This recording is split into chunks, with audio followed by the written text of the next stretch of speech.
Hello students, cat 2025 విఏఆర్సీలో ఇంకొక parajumble ఈరోజు మనం చూద్దాం. సో దీంట్లో 4 సెంటెన్స్లు ఇచ్చారు. 4 సెంటెన్సెస్ని మనం కోహరెంట్ పారాగ్రాఫ్గా మార్చాల్సి ఉంటుంది. సో వీటిని రీఅరేంజ్ చేయాలి. సో ఎట్లా రీఅరేంజ్ చేస్తాం ఒకసారి చూడండి. ఇప్పుడు 4 సెంటెన్సెస్లో రీఅరేంజ్ చేయాలంటే ఫస్ట్ మనం ఓపెనింగ్ సెంటెన్స్ ఏంటో ఐడెంటిఫై చేయాలి. ఓపెనింగ్ సెంటెన్స్ని ఐడెంటిఫై చేయాలంటే ఓపెనింగ్ సెంటెన్స్కి ఉండే క్యారెక్టరిస్టిక్స్ ఏంటి? It must be an independent sentence. ఇది జనరల్గా ఒక ఐడియాని ఇంట్రడ్యూస్ చేస్తుంది. ఒక ఐడియాని ఇంట్రడ్యూస్ చేసేలా ఉండాలి, జనరిక్గా ఉండాలి, ఇండిపెండెంట్గా ఉండాలి. అంటే వేరే దాంతో లింక్ లేకుండా, అంటే ఈ సెంటెన్స్ వేరే దానిపైన డిపెండ్ అవ్వకుండా ఉండాలి. ఇలాంటి క్యారెక్టరిస్టిక్స్ ఉన్న సెంటెన్స్ మనకి ఓపెనింగ్ అవుతుంది.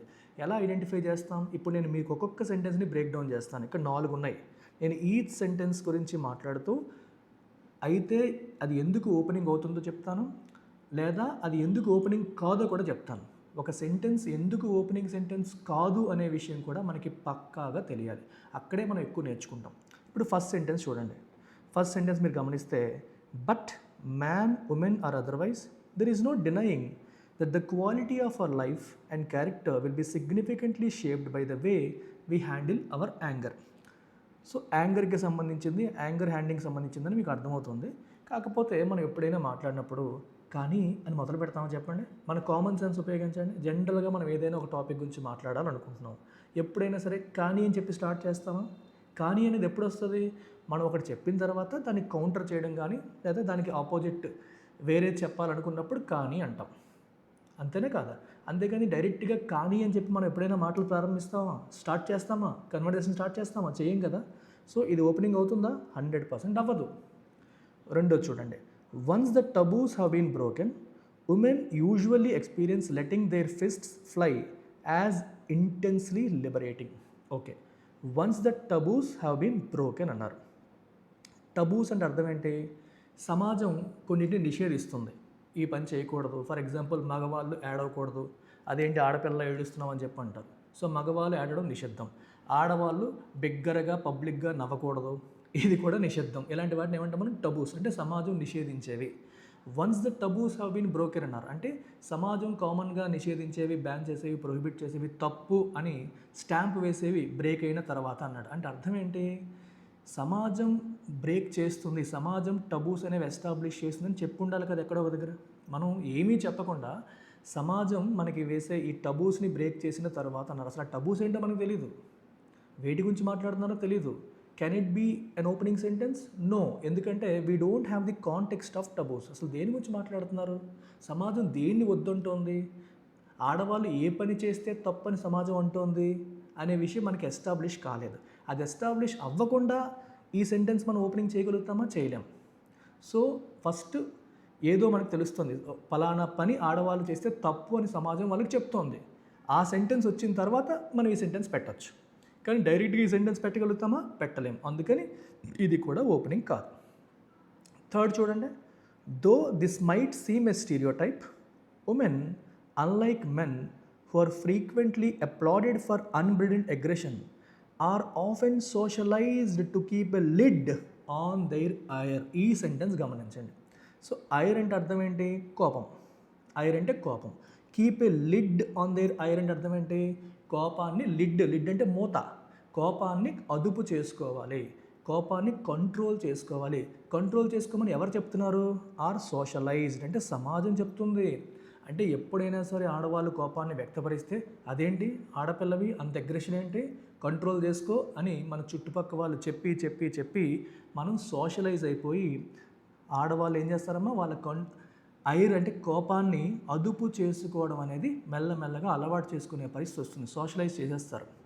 కానీ మెన్ విషయం మీరు తీసుకుంటే, who are frequently applauded for unbridled aggression. Unbridled అంటే అన్కంట్రోల్డ్, కంట్రోల్ లేకుండా, అంటే కోపాన్ని బాగా ఎక్స్ప్రెస్ చేసి అగ్రెసివ్గా ఉండేవాడిని అప్లాడ్ చేస్తారు. అబ్బా వీడు హీరోరా బాబు.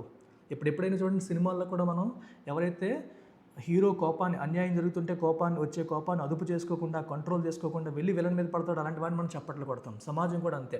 సో మెన్ కోపాన్ని వ్యక్తపరిస్తే అప్లాడ్ చేసే ఈ సమాజం ఆడవాళ్ళు మాత్రం వాళ్ళ కోపాన్ని కంట్రోల్ చేసుకునేలాగా సోషలైజ్ చేస్తోంది అని చెప్పి ఇక్కడ ఈ సెంటెన్స్ మనకి చెప్తోంది. So can I say it an opening sentence? Absolutely. ఇది ఓపెనింగ్ సెంటెన్స్ అవుతుంది. ఎందుకని? ఇది ఐడియాని ఇంట్రడ్యూస్ చేసింది. ఏంటి ఐడియా? ఆడవాళ్ళు కోపాన్ని వ్యక్తపరచకుండా సమాజం, సొసైటీ అనేది వాళ్ళని సోషలైజ్ చేస్తుంది, వాళ్ళని అదుపు చేస్తుంది. సో ఆడవాళ్ళు కోపం వ్యక్తపరచడం అనేది ఒక టబు అనమాట, అది నిషిద్ధం అన్నట్టు. సో నాకు ఓపెనింగ్ సెంటెన్స్ వచ్చేసింది 3. ఒకవేళ 3 కన్నా బెటర్ ఓపెనింగ్ సెంటెన్స్ అవుతుందేమో చూస్తాను. అయితే నేను 4కి షిఫ్ట్ అయిపోతా, లేకపోతే 3 వరకే ఉంటాను. Many of them are so at odds with their aggressive feelings that as a coach, I often have to stop them from pulling their punches and encourage them to extend their arms so their blows might actually reach their fleshy target. So ఈ sentence చూడండి, ఇక్కడ as a coach అంటున్నారు, I అంటున్నారు. So తిను యాక్చువల్గా ఒక coach చెప్తుందనమాట ఇవన్నీ. ఒక కోచ్ ఈ సెంటెన్స్లన్నీ చెప్తోంది. సో ఏముంటుంది? Many of them are so at odds with their aggressive feelings. అంటే వాళ్ళ అగ్రెసివ్ ఫీలింగ్స్తో వాళ్ళే ఫైట్ చేస్తున్నారు. ఇప్పుడు ఫర్ ఎగ్జాంపుల్, నేను ఒక అమ్మాయిని, నాకు విపరీతమైన కోపం వస్తుంది, కానీ ఆ కోపాన్ని వ్యక్తపరచకుండా ఇంటర్నల్గా నేను అంతర్యుద్ధం చేస్తున్నాను. ఏం చేస్తున్నాను? నాకు ఒకవైపు వస్తున్న విపరీతమైన కోపాన్ని నేనే అదుపు చేసుకుంటున్నాను. ఎంత అదుపు చేసుకుంటారు అంటే, as a coach I often have to stop them from pulling their punches. అంటే పంచ్ ఇవ్వకుండా వాళ్ళు ఏం చేస్తున్నారు? They're pulling them back, pull చేసుకుంటున్నారు, వెనక్కి ఆపుతున్నారు. అరే మీరు ఆపుకోకండి కోపాన్ని, మీ కోపాన్ని ఆపుకోకండి, పుష్ చేయండి, మీ పంచ్ ఇవ్వండి అని నేను వాళ్ళకి చెప్పాల్సి వస్తుంది. నేను ఇన్ జనరల్ వాళ్ళు కోపాన్ని అదుపు చేసుకోవడానికి అలవాటు పడిపోయారు. సమాజం అలా చేసేసింది. అలా కాకుండా ఉండేలాగా నేను వాళ్ళని వాళ్ళు కంట్రోల్ చేయకుండా నేను ఆపాల్సి వచ్చేది ఎవరంటున్నారు? కోచ్ అంటున్నారు అనమాట. And encourage them to extend their arms. Yes, extend. ఇప్పుడు నీ ఆర్మ్స్ ఉన్నాయి కదా, ఎక్స్టెండ్ చేస్తే పంచ్ వెళ్తుంది పైకి. Extend their arms so their blows, అంటే వాళ్ళు వేసే గుద్దు లేదా దెబ్బ అనేది might actually reach their fleshy target. Fleshy అంటే మాంసం ముద్దతో ఉన్న అటువైపు ఒక మనిషి కావచ్చు, ఎవరైనా కావచ్చు, వాళ్ళకి ఆ పంచ్ అనేది రీచ్ అయ్యేలాగా, వాళ్ళ ఆర్మ్స్ ఎక్స్టెండ్ చేసేలాగా, వాళ్ళ కోపాన్ని అదుపు చేసుకోకుండా నేను ఆపేదాన్ని అని చెప్పేసి ఆ కోచ్ అనడం అనేది జరుగుతుంది. సో మరి 3 తర్వాత 4 పెట్టొచ్చా? పెట్టొచ్చు. ఎందుకు పెట్టొచ్చు? ఇక్కడ 3 ఏం చెప్తుంది మనకి? ఒక టబూని ఎస్టాబ్లిష్ చేస్తుంది. ఏంటి ఆ టబు? ఆడవాళ్ళు కోపాన్ని వ్యక్తపరచకూడదు అని సమాజం వాళ్ళని సోషలైజ్ చేస్తుంది అంటున్నారు. ఆ టబుని బ్రేక్ చేయండి అని ఎవరు చెప్తున్నారు? కోచ్ చెప్తోంది.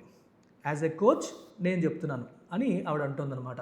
ఆవిడ కావచ్చు, మగవాడి కావచ్చు, ఎవరైనా సరే ఆ టబూని బ్రేక్ చేయి. సో కాన్సెప్ట్ ఇక్కడ ఇంట్రడ్యూస్ అయింది, దాన్ని బ్రేక్ చేయమని చెప్పారు. So once the taboos are broken, next ఆ టబూస్ బ్రేక్ అయిన తర్వాత ఏమవుతుంది? Women usually experience letting their fists fly as intensely liberating. ఎప్పుడైతే ఒక గుద్దారో వాళ్ళకి ఒక రకమైన ఫీల్ వచ్చేస్తుంది, లిబరేటింగ్, ఒక స్వేచ్ఛా వాయువులు పీలుస్తున్న ఫీలింగ్ వస్తుంది వాళ్ళకి. ఎన్నాళ్ళు దాచుకున్న కోపాన్ని ఒక్కసారి ఒక గుద్ది వ్యక్తపరిచేసరికి, ఎక్స్ప్రెస్ చేసేసరికి ఒక రకమైన కిక్, ఒక ఫీల్ అనేది ఉమెన్కి వచ్చేస్తుంది, వాళ్ళకి ఎక్స్పీరియన్స్ వచ్చేస్తుంది అన్నారు. సో ఆ రూల్ టబు బ్రేక్ చేయడం మనం ఇక్కడ చూసాం. ఎలాగా? ఎందుకంటే కోచ్గా నేను వాళ్ళకి చెప్పాను, మీరు బ్రేక్ చేయండి, మీరు మీ కోపాన్ని అదుపు చేసుకోకండి, కోపాన్ని వ్యక్తపరచండి నేను చెప్పాం. ఒకసారి వాళ్ళ నా మాట వాళ్ళు విని వాళ్ళు దాన్ని బ్రేక్ చేసి ముందుకెళ్తే ఏమవుతుంది? వాళ్ళు లిబరేటింగ్ అంటే అర్థం ఏంటి? ఒక స్వేచ్ఛని, కంట్రోల్ తగ్గింది, వాళ్ళని ఎవరో రెస్ట్రిక్ట్ చేస్తున్న ఫీలింగ్ అనేది పోయి ఒక లిబరేషన్ వాళ్ళు ఎంజాయ్ చేస్తారు. అండ్ ఫస్ట్ సెంటెన్స్ చూడండి, but man, women or otherwise there is no denying that the quality of our life and character will be significantly shaped by the way we handle anger. So మరి 2 తర్వాత 1 వస్తుందని ఎలా చెప్తాం sir అంటే, simple point, అదొకటే మిగిలింది, దాన్ని బట్టి మీరు పెట్టేయచ్చు ఒకటి. రెండోది 1 ఏం చేస్తుందంటే ఇట్ ఈస్ జనరలైజింగ్. ఏం చేస్తుందమ్మా? ఇది జనరలైజ్ చేస్తుంది. అంటే అర్థం ఏంటి? ఒక స్పెసిఫిక్ ఐడియాతో మనం స్టార్ట్ చేసాం. ఏంటది? ఉమెన్ యాంగర్ మేనేజ్మెంట్కి సంబంధించి స్టార్ట్ చేసి దాని గురించి డీటెయిల్డ్గా మాట్లాడి now we are extending the concept to men also. ఉమెన్తో మొదలుపెట్టి దాన్ని మెన్కి ఎక్స్టెండ్ చేసాం. సో ఇట్లా జనరల్గా కంక్లూడింగ్ స్టేట్మెంట్ అనేది ఎక్స్టెండ్ చేస్తుంది. ఓపెనింగ్ స్టేట్మెంట్ ఇంట్రడ్యూస్ చేస్తుంది, కంక్లూడింగ్ స్టేట్మెంట్ దేనైతే మనం ఇంట్రడ్యూస్ చేసామో దాన్ని ఎక్స్టెండ్ చేస్తుంది. సో ఉమెన్లో యాంగర్ మేనేజ్మెంట్, యాంగర్ని వాళ్ళు కంట్రోల్ చేసుకోవడం, అదుపు చేసుకోవడం అనేది ఓపెనింగ్ సెంటెన్స్ అయితే, అది మెన్కి ఎక్స్టెండ్ చేస్తుంది concluding statement. So correct answer మనకి 3, 4, 2, 1. సో ఇక్కడ ఏం చెప్తున్నారంటే, మనం యాంగర్ని ఎలా హ్యాండిల్ చేస్తామనే దాన్ని బట్టే క్వాలిటీ ఆఫ్ అవర్ లైఫ్ అనేది డిపెండ్ అవుతుంది అని మనకి అది మెన్కైనా ఉమెన్కైనా అని చెప్పి ఈ సెంటెన్స్ చెప్తుంది. Is it difficult? Not at all. ఎప్పుడైతే మనకి పారాజంబుల్ని హ్యాండిల్ చేసే టెక్నిక్ మనం పట్టేసుకుంటామో, ఎలాంటి పారాజంబుల్స్ వందల కొద్దీ మనం క్లాస్ రూమ్లో ప్రాక్టీస్ చేస్తామో, it becomes a cake walk, it becomes a walk in the park. చాలా చాలా ఈజీగా మనం విత్ ఇన్ సెకండ్స్ ఇలాంటి పారాజంబుల్ని ఎగ్జామ్ హాల్లో 1 minute లోపు పెట్టొచ్చు. ఇది అంత డిఫికల్ట్ అయితే కాదు. అది ఎప్పుడు వస్తుందంటే విత్ ప్రాక్టీస్. మనం ప్రాక్టీస్ చేయగా మన బ్రెయిన్ అనేది ట్యూన్ అయిపోతుంది. చాలా చాలా ఫాస్ట్గా మనం ఈ క్వశ్చన్ని ఆన్సర్ చేయగలుగుతాం. ఓకే, సో ఇట్లాంటివి మనం ఎన్నెన్నో క్లాస్ రూమ్లో మనం డీల్ చేయబోతున్నాం. బైలింగ్వల్లో మన తెలుగులో మనకు అర్థమయ్యే రీతిలో మనకు అర్థమయ్యే ఎగ్జాంపుల్స్తో మనం నేర్చుకున్నప్పుడు సబ్జెక్ట్ టెక్నిక్ అనేది మన బ్రెయిన్లోకి వెళ్ళిపోతుంది. ఇంకా చాలా చాలా సులువుగా మనం వీటిని హ్యాండిల్ చేయగలుగుతాం. Take care, bye. సో మీరు క్యాట్కి ప్రిపేర్ అవుతూ ఉంటే, క్యాట్లో 99% పైన మీరు తెచ్చుకోవాలని గోల్ పెట్టుకుంటే, ఐఐఎమ్స్లో అడ్మిట్ కావాలని మీరు అనుకుంటే తప్పకుండా మన క్యాట్ ఇన్ఫినిటీ ప్రోగ్రాంలో జాయిన్ అవ్వడానికి ట్రై చేయండి. ఇది కంప్లీట్గా బైలింగ్వల్లో డీల్ చేస్తున్న ప్రోగ్రామ్. మన తెలుగు స్టూడెంట్స్ కోసం మాత్రమే. మన తెలుగు వాళ్ళు ఎక్కువ మంది ఐఐఎమ్స్కి వెళ్ళాలనే ఉద్దేశంతో డీల్ చేస్తున్న ప్రోగ్రామ్ ఇది. సో దీంట్లో విఏఆర్సీ సెగ్మెంట్ అంతా నేనే స్వయంగా డీల్ చేస్తాను. అలాగే మన ఎల్ఆర్డిఏ సెగ్మెంట్ కావచ్చు, క్వాంట్ కూడా మనకి 10+ years ఎక్స్పీరియన్స్ ఉన్న సీనియర్ క్యాట్ ఫ్యాకల్టీ డీల్ చేస్తారు. లేటెస్ట్ టెక్నిక్స్ అన్నీ కూడా మీకు చెప్తారు. ఎట్లా హ్యాండిల్ చేయాలనేది మీకు క్లియర్గా చెప్తారు. సో ఫీ స్ట్రక్చర్ మీకు అవైలబుల్గా ఉంది ఇక్కడ.